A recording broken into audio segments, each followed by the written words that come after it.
Hello student, welcome to हमारी academy official and my name is Abhinav. कैसे आप सब, कैसे चलिए आपकी प्रिपरेशन? 22, 23, 24 ये 3 डेट आपके हैं आपके एम्स सीआरई एग्जाम के लिए। आज से आपके एम्स के पेपर स्टार्ट हो गए हैं। बहुत सारे बच्चों का आज पेपर होगा, बहुत सारे बच्चों का कल, बहुत सारे बच्चों का 24 को पेपर है। और जितने भी स्टूडेंट जिनका जिनका सेंटर गया है, आप सबका एडमिट कार्ड तो दिखाई दिया है, कहाँ आपका सेंटर गया है, किस जगह आपको एग्जाम देने जाना है। और आप सभी अब लास्ट टाइम लास्ट मोमेंट में एक क्विक रिवीजन के लिए आप लगे होंगे, अच्छी सी तैयारी के लिए कि जल्दी जल्दी कुछ ना कुछ रिवाइज हो जाए, क्योंकि इस एग्ज़ाम के लिए ज़्यादा आपको समय नहीं मिला। सिलेबस आपका बहुत लेंदी है और टाइम बहुत आपको कम मिला है इस एग्ज़ाम के लिए। लेकिन चलिए कोई बात नहीं, जितना समय अब आपके पास 2 दिन का बचा हुआ है, जितना आपके पास मटेरियल है वो पूरा अपना मटेरियल पूरा पढ़ते रहिए। अच्छे से पूरे कंटेंट को रिवीजन करते रहिए। आज की क्लास आप सबकी इंपॉर्टेंट क्लास है। वेयर हाउस से रिलेटेड आज की क्लास में हम क्वेश्चंस देखेंगे और डिटेल में ये क्लासेस आपकी आज की रहने वाली हैं। वेयर हाउस से जितने भी क्वेश्चन आपके एग्जाम में पूछे जा सकते हैं, उन सभी क्वेश्चंस को आज की क्लास में हम कवर करेंगे। This is most important class for your exam. बाकी एसजीपीजीआई वाले बच्चों को मैं बता दूं, आपका एग्जाम डेट अभी अनाउंस नहीं है और एक्सपेक्टेड यही है कि अब तो दिसंबर में होगा नहीं, सीधा जनवरी में मान के चलिए। नए सत्र से मतलब नए जनवरी से, नए साल से आपका एग्जाम डेट शायद जनवरी में आपका एग्जाम हो जाए, क्योंकि आपका बहुत लंबा समय बीत गया, एग्जाम हो ही नहीं रहा है, कोई डेट आ ही नहीं रहा एग्जाम का। तो मेरे हिसाब से जनवरी में ही कहीं आपके एग्जाम होंगे, तो आप सभी बच्चे जरूर अपने एग्जाम की प्रिपरेशन में लग जाइए। ठीक है, तैयारी करते रहिए। चलिए, आज की क्लास स्टार्ट करने से पहले आप सबको मैं अपडेट दे दूं। जैसा स्क्रीन पे आप देख रहे हैं, ये एग्जाम स्पेशल बैच है। एम्स सीआरई और प्लस एसजीपीजीआई दोनों बच्चे इस बैच को ज्वाइन कर सकते हैं। इस बैच में लगातार क्लासेस चल रही हैं, कंटेंट आपको मिलता रहेगा लगातार, और आपके सिलेबस के अकॉर्डिंग सारी क्लासेस इसमें हो रही हैं। प्लस वीकली मॉक टेस्ट आपको इसमें मिलेगा, थियरी, एमसीक्यू, न्यूमेरिकल सारी चीज़ें इसमें कवर कराई जा रही हैं। प्लस आपको 1500 क्वेश्चन का ई बुक वगैरह आपको मिलेगा इसी बैच में, जो काफ़ी इंपॉर्टेंट है आपके एग्जाम के लिए। 1500 क्वेश्चन जो एमसीक्यू फॉर्मेट में ई बुक है, उसमें प्रीवियस ईयर पेपर भी है आपके, और trending question, MCQ, previous year question, ये सभी इसमें अपडेट किए गए हैं। तो ये आपको बैच के साथ ही मिल जाएगा। और बाकी बैच में आपको क्लास लेक्चर, नोट्स, पीडीएफ, ये सारी चीज़ें आपको मिलेंगी। ठीक है, थियरी, एमसीक्यू, न्यूमेरिकल के साथ। तो ये आप ज्वाइन कर सकते हैं इस बैच को, मिनिमम फीस के साथ ही बैच आपको ऐप पे मिल जाएगा।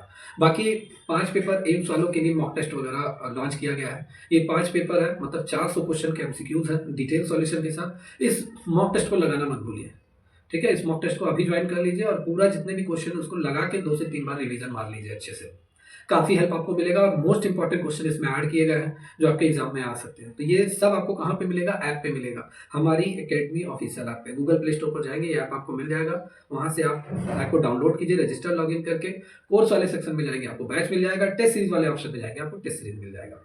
ओके, बाकी अगर आपको नहीं समझ में आता है, कोई जानकारी अगर आपको चाहिए, तो दिए गए नंबर पे कॉल करके जानकारी। यहाँ पे मोस्ट इंपॉर्टेंट क्लास आज आपकी रहने वाली है और आपका जो वेयर हाउस है, ठीक है, वेयर हाउस से रिलेटेड हम लोग आज के क्वेश्चंस को टारगेट करेंगे।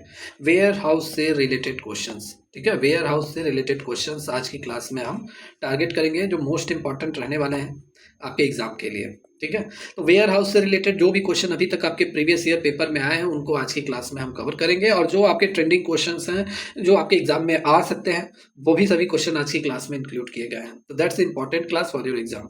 Today the first question is the primary function of warehouse in material management is, मतलब मटेरियल मैनेजमेंट में वेयर हाउस का प्राइमरी फंक्शन मतलब मुख्य कार्य क्या है।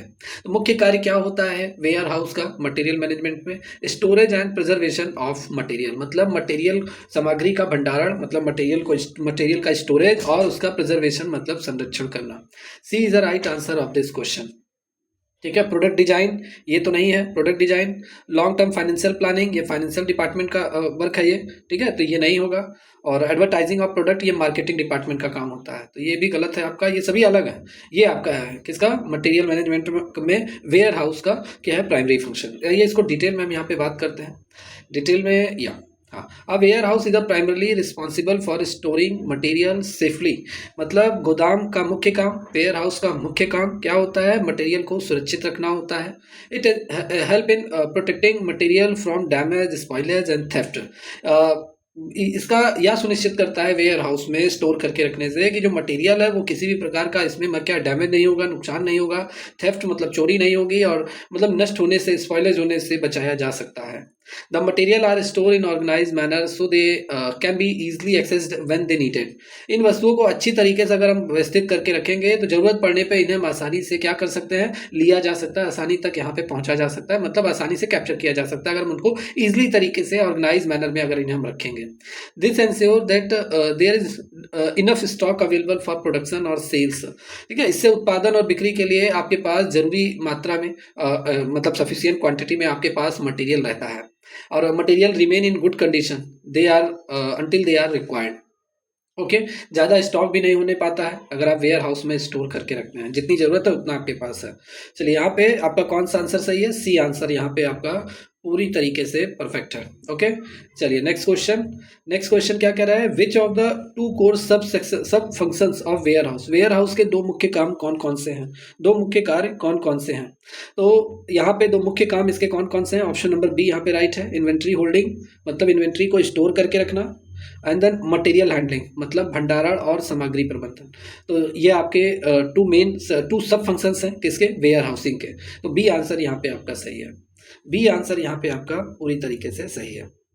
यहाँ पे अगर हम डिटेल में बात कर लें तो वेयर हाउस के दो मुख्य भाग कौन कौन से हैं, पहला स्टोरेज और दूसरा है आपका मटेरियल हैंडलिंग. स्टोरेज में मतलब क्या, जो भी आपके पास गुड्स है, इन्वेंट्री है, उसको स्टोर करके रखना, कंसोलिडेट करना, ब्रेक बल्क करना. ठीक है, और मटेरियल हैंडलिंग मतलब लोडिंग अनलोडिंग और अंदरूनी मूवमेंट से ये आपका है. तो ये आपका बी आंसर यहाँ पे आपका पूरी तरीके से सही है.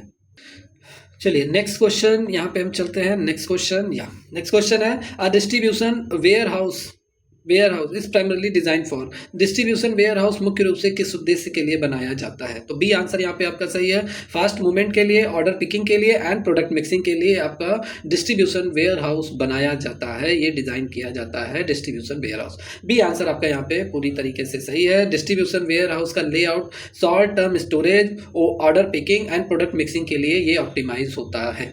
तो बी आंसर यहाँ पे आपका सही है. इसको थोड़ा सा हम डिटेल में यहाँ पे बात कर लेते हैं.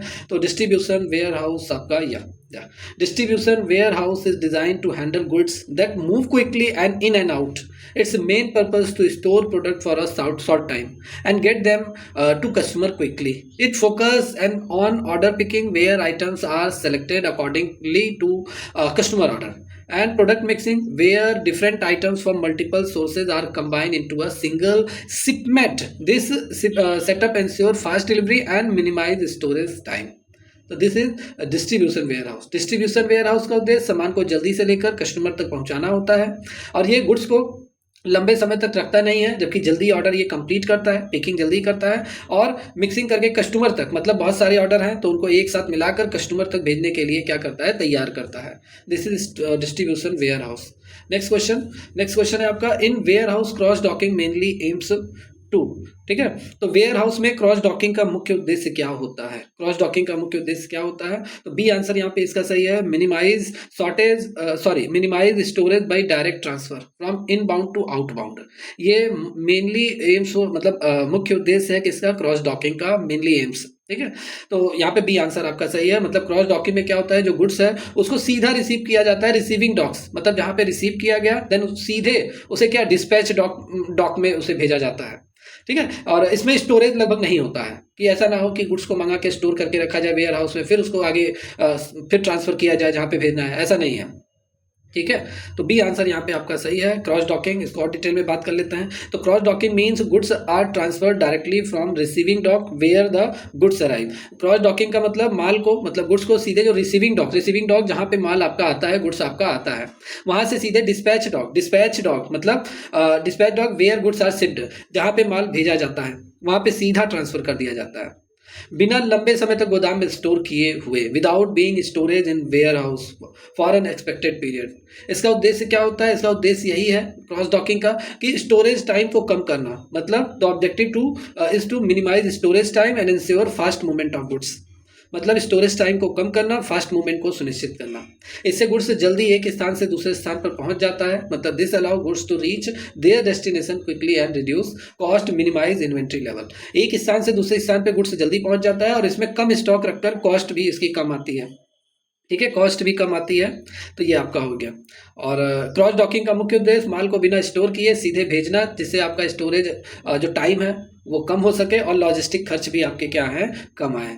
तो ये आपका यहाँ पे बी आंसर आपका पूरी तरीके से क्या है, परफेक्ट है यहाँ पे। ओके, या चलो नेक्स्ट क्वेश्चन। नेक्स्ट क्वेश्चन है कंसोलिडेशन, या consolidation in warehouse refers to. Warehouse में कंसोलिडेशन का मतलब क्या होता है? तो कंसोलिडेशन का मतलब क्या होता है, देखिए कंसोलिडेशन, बी आंसर यहाँ पे आपका सही है। Combining small shipment from multiple sources, multiple sources से क्या, स्मॉल शिपमेंट, ठीक है, from multiple sources into a larger load, मतलब छोटे छोटे शिपमेंट को जोड़ना ही आपका क्या होता है, कंसोलिडेशन आपका होता है। स्मॉल शिपमेंट को कंबाइन कर लीजिए और मल्टीपल सोर्सेज से, और उसको एक लार्ज लोड में, मतलब एक बड़े ट्रक में, मतलब छोटे छोटे शिपमेंट को एक बड़े ट्रक में शामिल कर लीजिए, ठीक है, और फिर आप डिलीवरी कीजिए। तो यही होता है क्या, कंसोलिडेशन। बी आंसर सही है इसका। ये मैं यहाँ पे डिटेल में आपको बताता हूँ। तो देखिए डिटेल में अगर हम बात करेंगे कंसोलिडेशन का मतलब क्या होता है, consolidation mean combine small shipment together to from a larger shipment, मतलब छोटे छोटे शिपमेंट को एक साथ जोड़कर बड़े शिपमेंट में बदलना, ये आपका क्या होता है, कंसोलिडेशन होता है। ठीक है, मतलब क्या, जैसे एक ऑनलाइन, मैं थोड़ा यहाँ पे अपनी लैंग्वेज में बता दूं, एक ऑनलाइन रिटेलर, ठीक है, एक ऑनलाइन रिटेलर है और वो बहुत सारे सप्लायर से, सप्लायर ए, सप्लायर बी, सप्लायर सी, ठीक है, विभिन्न सप्लायर, सप्लायर डी, इन सभी से, सभी सप्लायर से, और ये सभी अगर मैं कह दूं ये सभी दिल्ली के सप्लायर हैं, क्या है, दिल्ली के सप्लायर हैं, ठीक है। इनसे क्या करता है, इनके आइटम्स वगैरह लेता है, इनके आइटम्स वगैरह लेता है, सभी से आइटम वगैरह ले लिया, और लेने के बाद इसको एक ट्रक में शामिल कर लेता है, एक ट्रक में शामिल कर लेता है। ये ट्रक कहाँ जाएगा, सीधा सीधा मुंबई जाएगा, ठीक है। तो क्या, अलग अलग ना भेज कर सभी के गुड्स को, सभी के आइटम्स को एक ट्रक में लोड कर देना, छोटे छोटे शिपमेंट को एक ट्रक में लोड कर देना, लार्जर शिपमेंट, ठीक है, यही आपका कंसोलिडेशन आपका होता है। ओके, कंसोलिडेशन आपका होता है।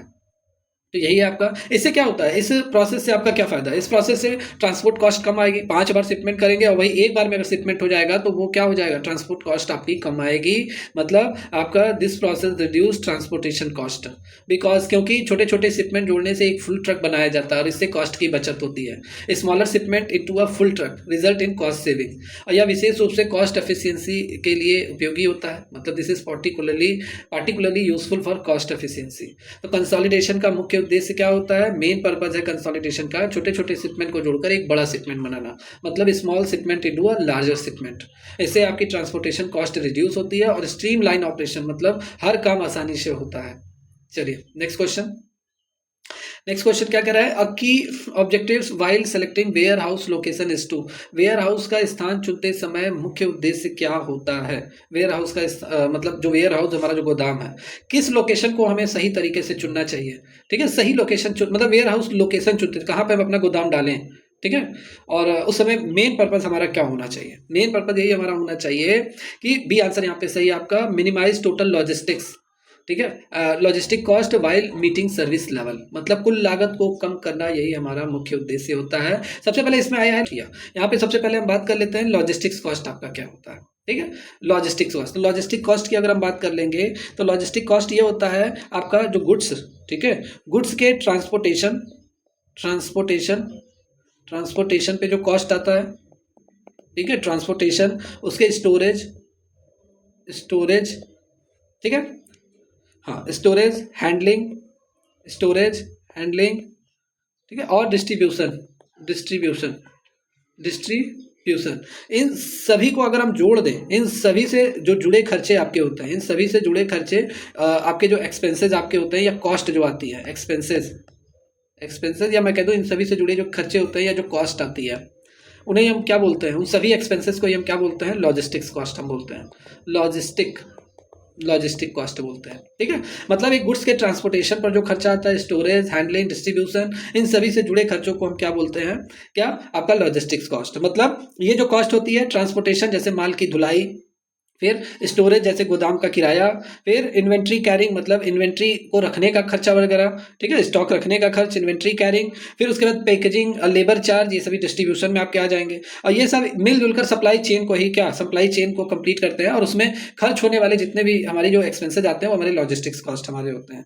और अगर और डिटेल में अगर हम बात कर लें, जैसे ट्रांसपोर्टेशन कॉस्ट में आपका क्या आएगा, ट्रांसपोर्टेशन कॉस्ट में आपका आ जाएगा जैसे गुड्स की ढुलाई का खर्चा, गुड्स की क्या, ढुलाई का खर्चा, उतर रखवाना, ले जाना, ये सब सारी चीज़ें, फ्यूल का खर्चा आ जाएगा।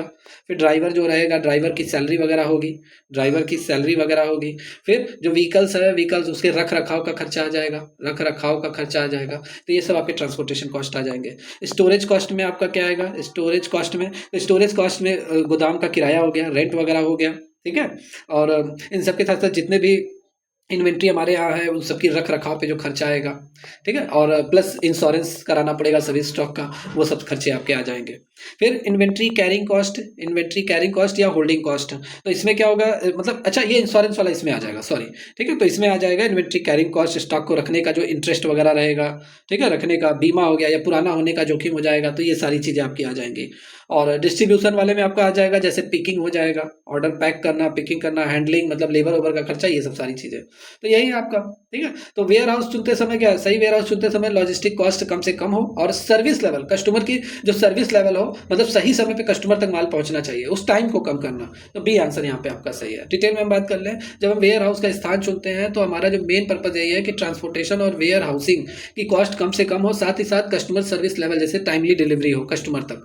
और इस उद्देश्य के लिए हम क्या, वेयर हाउस लोकेशन सही तरीके से चुना जाता है, जैसे ट्रांसपोर्टेशन कॉस्ट और स्टोरेज कॉस्ट दोनों कम से कम हो, और कंज्यूमर को समय पे माल पहुंचना चाहिए। तो वेयर हाउस का सही तरीके से चयन करते समय कॉस्ट को कम करना और सर्विस लेवल को बनाए रखना इंपॉर्टेंट होता है। एक बार मैं इंग्लिश में पढ़ दूं, इंग्लिश वाले बच्चों के लिए। When choosing a warehouse location, the main objective is to minimize the total cost of transportation and warehousing, while also maintaining a high level of customer service such as timely delivery. To achieve this, the warehouse location is selected in a way that minimizes both transportation and storage cost, while ensuring that goods are delivered to customer on time. Minimizing cost and maintaining service levels are the most important factor when selecting a warehouse location. चलिए next question, next question है, in a warehouse layout slotting means, मतलब warehouse layout में slotting means, इसका मतलब क्या होता है? Slotting means, तो इसका मतलब आपका होता है ऑप्शन नंबर बी, ठीक है, assigning optimal storage location based on movement and size, ठीक है, मतलब उचित स्थान तय करना, किसके लिए? आइए पहले मैं इसको, स्लॉटिंग होता क्या है, सबसे पहले हम लोग इसको बात करते हैं। स्लॉटिंग होता क्या है, या फिर उसके बाद मैं यहाँ पे आंसर आपको क्लियर करता हूँ। देखिए स्लॉटिंग का मतलब क्या होता है? स्लॉटिंग का मतलब होता है कि गोदाम में वस्तुओं के लिए सही स्थान चुनना, मतलब choosing the right location for item, ठीक है, किसी भी आइटम के लिए सही स्थान चुनना, वो भी गोदाम में, जिससे आप उन वस्तुओं को आसानी से और जल्दी से आप एक्सेस कर सकें in a warehouse, so that item those item can be accessible easily and quickly, ठीक है। ये आपका होता है स्लॉटिंग का मतलब। फिर से एक बार बता दूं, स्लॉटिंग का मतलब यही है कि आप अपने वेयर हाउस में आइटम को रखने के लिए सही स्थान चुनना, जिससे आप उस आइटम को आसानी से, जरूरत पड़ने पे जल्दी से आप उस तक पहुंच सकें, एक्सेस कर सकें। इसके लिए आप क्या करते हैं? This is usually done based on there item value, size and movement speed, fast moving और स्लो मूविंग। इसके लिए आप यही करते हैं कि आमतौर पर आप वस्तुओं की मूल्य, आकार और मूवमेंट की गति, मतलब कितनी जल्दी वो बिक जाते हैं, ये कितना रॉ मटेरियल है जो जल्दी यूज होता है, ठीक है, फास्ट मूविंग और स्लो मूविंग के आधार पे आप उन सभी आइटम को क्या करते हैं, रखते हैं अपने वेयर हाउस में। जैसे तेज गति से बिकने वाले आइटम को आप गोल्डन जोन में रखते हैं। किस में रखते हैं? Golden zone. अगर आपसे कोई पूछ लेगा तो आप बोलोगे कि जो फास्ट मूविंग आइटम है उनको हम अपने वेयर हाउस में प्लेस्ड, मतलब सही तरीके से रखते हैं, वो भी किस जोन में? गोल्डन जोन में। जो तेज गति से बिकने वाले आइटम है वो गोल्डन जोन में आते हैं। और उनको हम कहाँ रखते हैं? अपनी कमर से ऊपर की ऊंचाई पर रखते हैं, कमर से छाती। जैसे ये अगर कोई है, ये मान लेते हैं एक लेबर है आपके, क्या आपके गोदाम में काम करने वाला लेबर है, ठीक है, तो जो भी स्टॉक वगैरह रखा रहेगा, जो भी आइटम वगैरह रखे रहेंगे, वो इसकी कमर यहीं पे तो आएगी, इस कमर से और छाती के, कमर से छाती के बीच ही रहना चाहिए, कमर से छाती के बीच में। इससे क्या होगा? इससे यह होगा कि उसको बार बार झुकना नहीं पड़ेगा, बार बार उसे क्या झुकना नहीं पड़ेगा, उसको थकावट किसी भी तरह की नहीं आएगी, थकान नहीं महसूस होगा, ठीक है। और जो भी तेज गति से वो काम करेगा, तेज गति से वो काम करेगा, और तेज गति से काम करेगा तो जाहिर सी बात है प्रोडक्टिविटी तेजी से बढ़ेगी, जाहिर सी बात है रॉ मटेरियल जल्दी अगर गोदाम में पहुंचेगा तो जल्दी से प्रोडक्शन होगा। तो यही सब सारी चीज़ें हैं।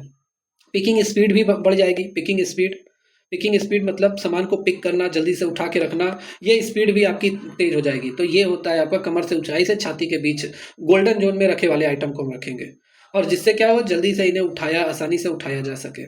तो स्लॉटिंग का मेन पर्पज यही आपका होता है, to place an item appropriate location based on their movement and size to facilitate easy access to product in the warehouse।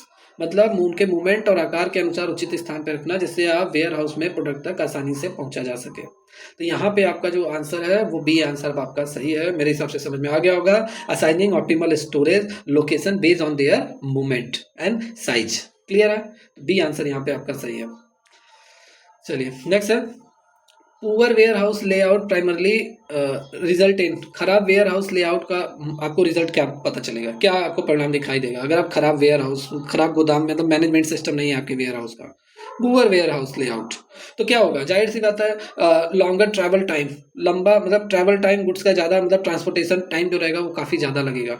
And high handling cost, और ज़्यादा हैंडलिंग कॉस्ट आपकी आएगी, ज़्यादा समय और ज़्यादा कॉस्ट आएगी। तो सी आंसर यहाँ पे आपका पूरी तरीके से परफेक्ट है। आइए इसको मैं यहाँ पे डिटेल में बात करते हैं। तो डिटेल में अगर हम बात करेंगे, गलत लेआउट से पिकर की ट्रैवल डिस्टेंस बढ़ती है, प्रोडक्टिविटी घटती है, हैंडलिंग कॉस्ट बढ़ जाती है। तो ये अभी रहने दीजिए, यहाँ पे आप देखिए, ये आप सभी लोगों के लिए मैंने एक्सप्लेनेशन ऐड कर रखा है, बहुत इंपॉर्टेंट है, ये देखते ही आपको याद हो जाएगा, पढ़ते ही एक बार। अब poor warehouse layout leads to longer access time to goods in warehouse, मतलब खराब पुअर वेयर हाउस लेआउट से क्या होता है, गोदाम में सामान तक पहुंचने में ज़्यादा समय लगता है, longer access time to goods, ठीक है, ज़्यादा समय लगता है वेयर हाउस में, क्योंकि आइटम सही तरीके से उसे मैनेज करके नहीं रखा गया है, ऑर्डर ऑर्गेनाइज एफिशिएंटली, ठीक है, item are not organize efficiently, item को सही तरीके से व्यवस्थित करके नहीं रखा गया है। इसका परिणाम यही होता है, दिस रिजल्ट क्या होता है कि पिकर, मतलब जो सामान ढोने वाले हैं या जो वेयर हाउस से जो गुड्स लेकर जाएंगे पिक करके, having to travel longer distance and handling cost increase, picker को लंबी दूरी तय करनी पड़ती है और हैंडलिंग कॉस्ट भी क्या हो जाती है, बढ़ जाती है। और जब सामान सही स्थान पर नहीं रखा जाता है तो उसे ढूंढने में ज़्यादा समय लगता है, जिससे प्रोडक्टिविटी कम होती है, ओवरऑल कॉस्ट भी आपकी इंक्रीज हो जाती है। When goods are not store in correct location, it takes more time to find and retrieve them, which reduce productivity and increase overall cost.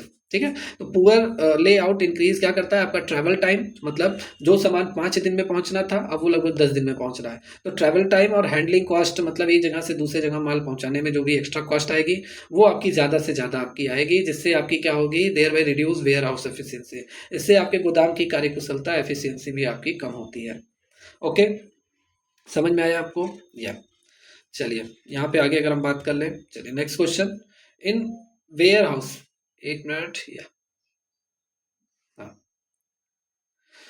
In warehouse ABC analysis use for, गोदाम में ABC analysis का उपयोग किसके लिए किया जाता है, ABC analysis. तो एबीसी एनालिसिस देखिए मैं अपने कोर्स में भी आप सबको पढ़ा चुका हूँ, जो बैच वगैरह है इसकी फुल क्लासेस चली हुई हैं। और इसमें आइटम को हम क्या करते हैं, 3 कैटेगरी में डिवाइड कर देते हैं, A category, B category, C category.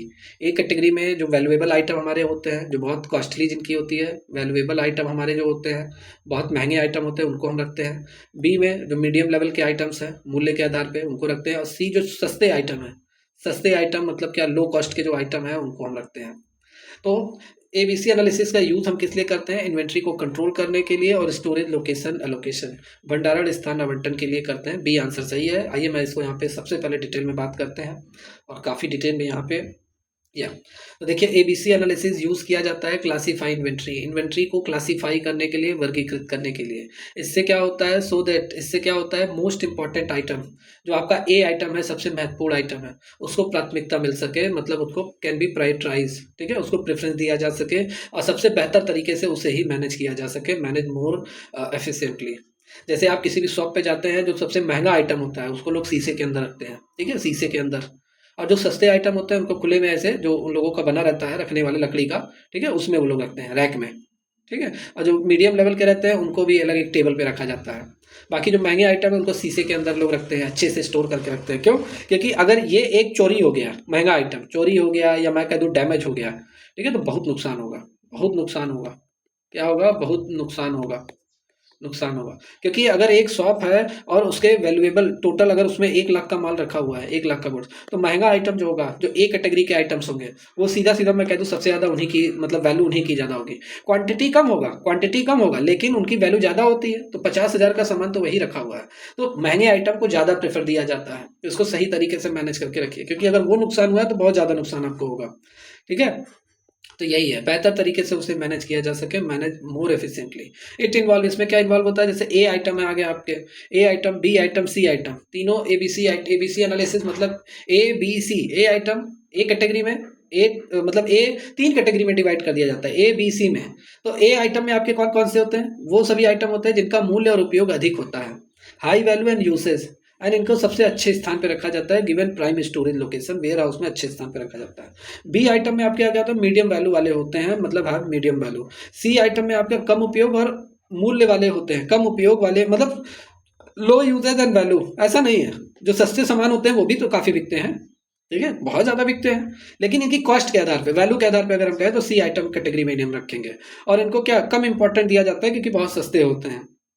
और इनको जब भी मतलब ऑर्डर दिया जाता है तो बल्क में ही इनको ऑर्डर दिया जाता है, बल्क में, बार बार ऑर्डर नहीं इनके लिए किया जाता, बल्क में माल मंगा लिया जाता है। और ऑर्डरिंग कॉस्ट भी इससे कम आती है बल्क में मंगाने से। और इन सबके साथ साथ क्या, और अगर इन सबके साथ साथ बात करें तो इससे स्टॉक की बेहतर व्यवस्था, नियंत्रण और स्थान आवंटन होता है, मतलब this lead to better organisation, control and allocation of storage space.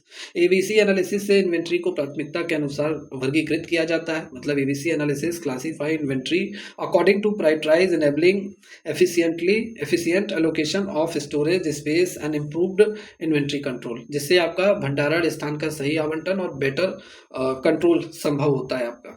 तो कौन सा आंसर सही है? यहाँ पे आंसर आपका बी आंसर पूरी तरीके से परफेक्ट है।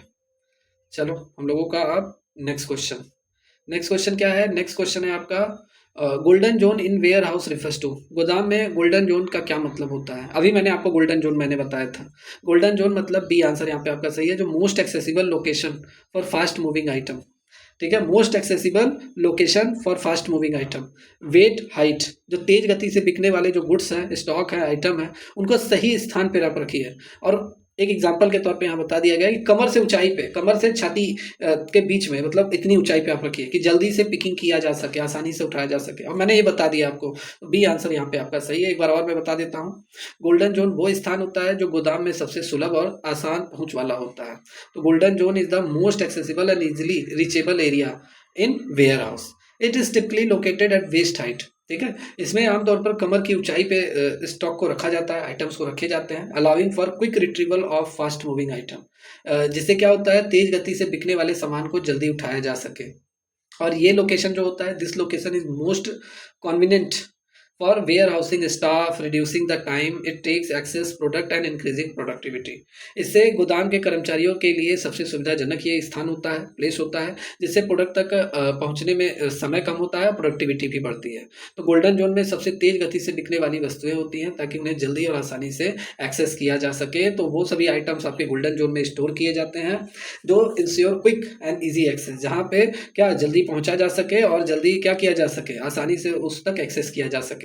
या तो यहाँ पे बी आंसर आपका पूरी तरीके से परफेक्ट है। चलिए नेक्स्ट है FSN analysis classify inventory based on. FSN analysis में इन्वेंट्री को किस आधार पे क्लासीफाई किया जाता है?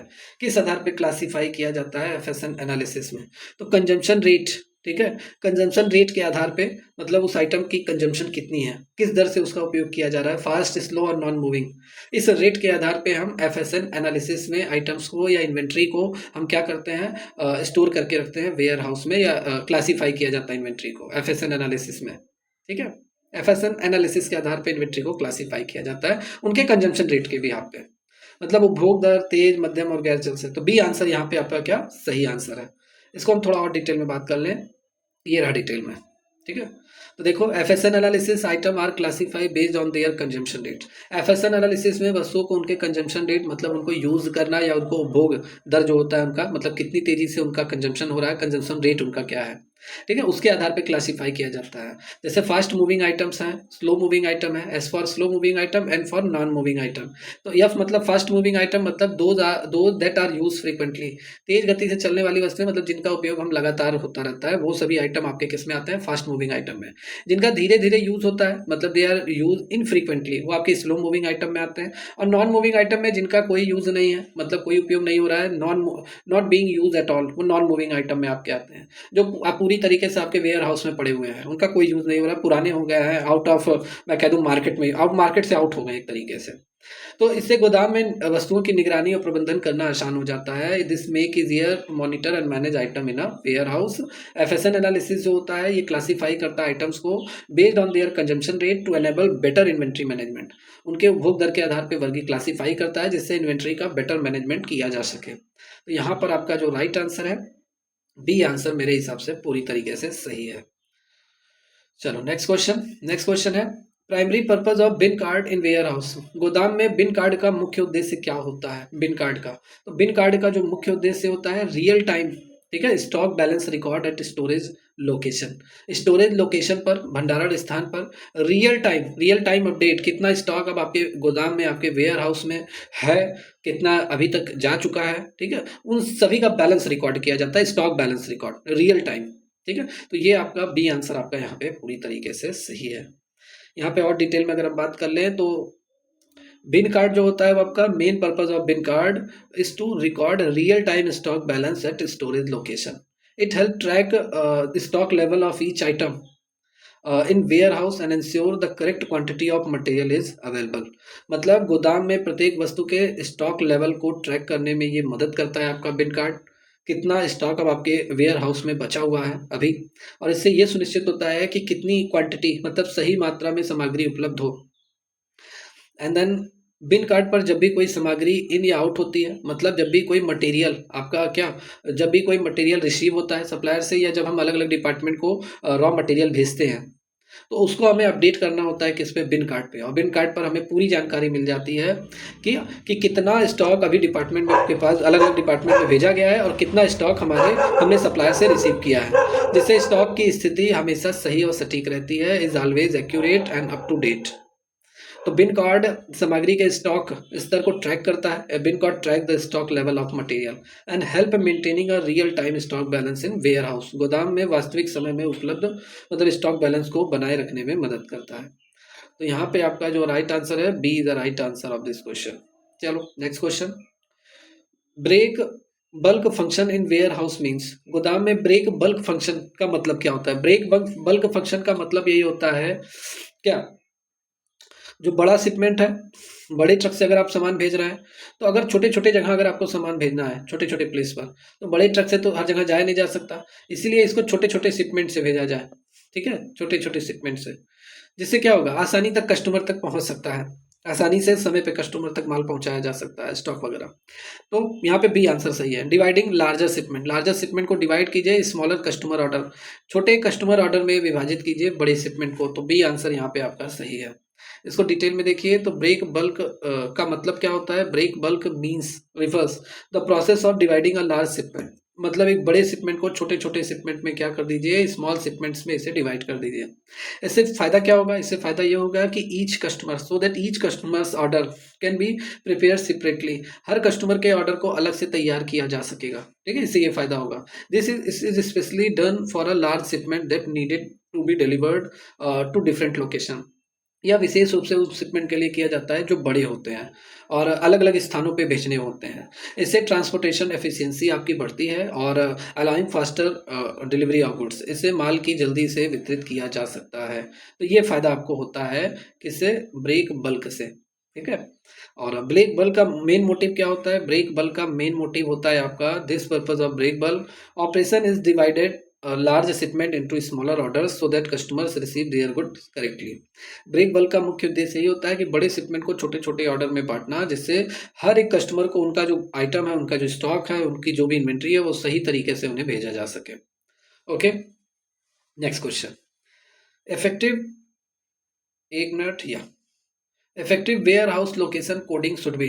प्रभावी गोदाम स्थान कोडिंग कैसी होनी चाहिए? Effective warehouse location coding, ये सबसे पहले क्या, ये कैसे होना चाहिए? Effective warehouse location coding should be, ठीक है, कैसा होना चाहिए? तो देखिए, जो अल्फा न्यूमेरिक, मतलब row, aisle, bay, level, position, पंक्ति, गलियारा, खाड़ी, स्थिति, ये हटा दीजिए, हिंदी में तो नहीं समझ पाएंगे, ट्रांसलेशन इसका अलग हो जाता है।